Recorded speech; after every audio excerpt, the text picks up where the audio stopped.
Echamel Hamashiach, Shneur Zalman, on est là pour la Géoula.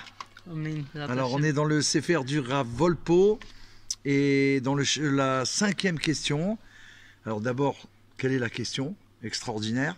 Alors il nous dit quelle était la tgouva, ça veut dire quelle était la réaction du rabbi Oui, à la proclamation que c'est le roi. bien sûr, c'est Ikari, on va dire, c'est essentiel. La réaction du roi, du rabbi lui-même. Surtout qu'on sait que c'est le peuple qui doit accepter, c'est de lui que doit venir la reconnaissance, l'acceptation de désigner le roi Mashiach. C'est exactement ça, Rav David. La mitzvah de la Torah qui nous demande de couronner un roi, qui s'appelle Minui Meler, c'est-à-dire le couronnement du roi, ça doit se faire par le peuple. Donc qu'est-ce qui va se passer? Si on vient et on demande une question au rabbi, on lui demande, est-ce qu'il faut proclamer, est-ce qu'il faut diffuser le fait que vous êtes le roi Mashiach? En fait, si on questionne le roi, bien entendu, s'il y a une réponse concernant la messianité du rabbi, alors soit, selon la réponse que le rabbi va donner, d'accord, c'est comme si qu'on va faire intervenir le rabbi dans le sujet de Mashiach.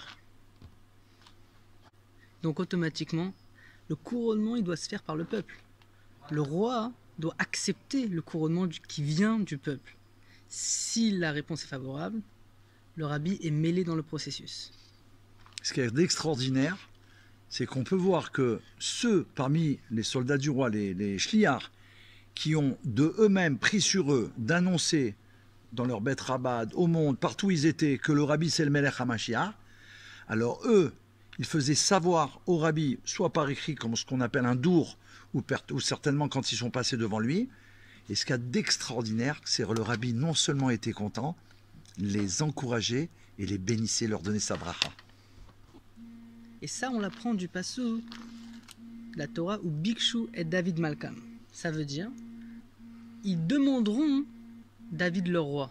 C'est qui ils demanderont? Ça ne peut pas être David. C'est le Ham Israël, c'est le peuple. C'est eux qui vont demander.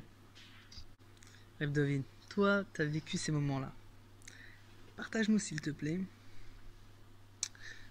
un événement où on peut souligner qu'à partir de ce moment-là, le rabbi a été davantage favorable à une propagation de le couronnement. Quand il était fait, Beofen Hamid Kabel, de manière qui est bien acceptée par tout le monde. Il y a plusieurs moments très importants, mais là il y en a un qui me vient comme ça tout de suite. C'est à partir du moment, en 1991, Parashat Shoftim, étonnamment et divinement, bien entendu, d'abord, que là-bas c'est rapporté dans le Chumash, dans Parashat Shoftim, comment reconnaître un prophète, un vrai prophète, du contraire d'un vrai prophète. Tout est expliqué. Et la bracha sur Moshe Rabbeinu, que nous on va en croire en lui, et qu'on va croire à celui qui sera dans notre génération, le Moshe de notre génération, c'est incroyable. Dans cette paracha en 1991, le rabbi annonce, ça a été un choc extraordinaire, un choc de Géoula bien sûr. Il annonce que le temps de la délivrance est arrivé pour les enfants d'Israël. Mais ce qu'il y a d'extraordinaire, encore dans le extraordinaire, c'est qu'il précise dans la Sikha, le Rabbi, dans l'enseignement qu'il transmet devant tout le monde, au 770, que ceci n'est pas annoncé en tant que sagesse, mais est annoncé en tant que prophétie. Donc là, on ne peut rien dire. C'est une prophétie. Moshe Rabbeinu, il dévoile une prophétie, et c'est cette prophétie-là qu'on attend depuis toujours. Le temps de la délivrance est arrivé pour les enfants d'Israël. Donc là, ça a tout chamboulé, tout changé. Magnifique. La joie éternelle, elle est arrivée, elle s'est installée dans nous. Moshe Arnaud. Mashiach, Yechia Melech HaMashiach.